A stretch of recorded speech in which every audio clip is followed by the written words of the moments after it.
Puerto Rico votes on statehood, polls and protests. Will the vote matter? Charles R. Venator-Santiago, University of Connecticut. The 2017 plebiscite for the immediate decolonization of Puerto Rico was held on June 11. This is the fifth vote on the political status of Puerto Rico since the United States annexed the island in 1898. Only 23% of the 2,260,804 registered Puerto Rican voters participated. This is in stark contrast to the last plebiscite held in 2012, in which 1,363,854 people, or 78.19% of registered voters, cast a ballot. This year's results were as follows. The statehood option received 502,616 votes, or 97.18% of the votes cast. The sovereignty, independence option received 7,779 votes, or 1.5%. The current territorial status option received 6,821 votes, or 1.32%.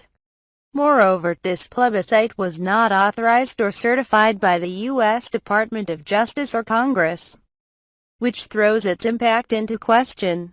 Although the U.S. DOJ did not offer any reasons for not certifying the plebiscite, the most likely reason is a dispute over the language of the ballot, which was the subject of a memorandum the DOJ sent to the governor of Puerto Rico in April.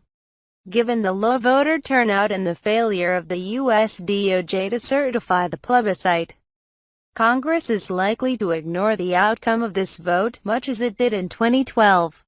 Voters failed to turn out. Carlos Vargas Ramos, City University of New York. The overwhelming majority of eligible voters in Puerto Rico chose not to participate. The June 11 vote brought out the second lowest turnout rate of all electoral contests conducted in Puerto Rico since 1967.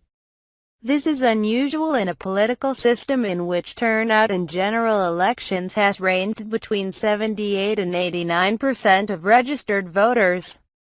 Three of the four political parties that participated in the elections of November 2016 called for a boycott of this plebiscite, which seems to have had a large impact. Moreover, the low turnout in this plebiscite follows on the heels of another historically low turnout election in 2016, in which only 55% of voters turned out. The results from these elections are but a reflection of not simply the economic crisis Puerto Rico is facing, but of the political crisis it is facing as well. Calls for protest and action. Josiana Arroyo, University of Texas Austin. Many who boycotted the vote believed the plebiscite's cost more than $8 million neglects the needs of citizens living in precarious economic conditions in Puerto Rico. After Puerto Rico declared bankruptcy in 2006, the government entered into a process of debt analysis and arbitration, directed by a financial control board appointed by President Obama. The board recommended, among many measures, to cut $300 million to $500 million from the Puerto Rican state government budget. That would mean a 30% cut to the administrative budget of the University of Puerto Rico. In March 2017, students, faculty and staff went on strike, closing the gates of the 11 public campuses on the island. Many Puerto Ricans view the government as subservient to this board, some representatives of which have been connected to Wall Street. Critics feel these board members may be motivated by a desire to make money or threaten the island's sovereignty.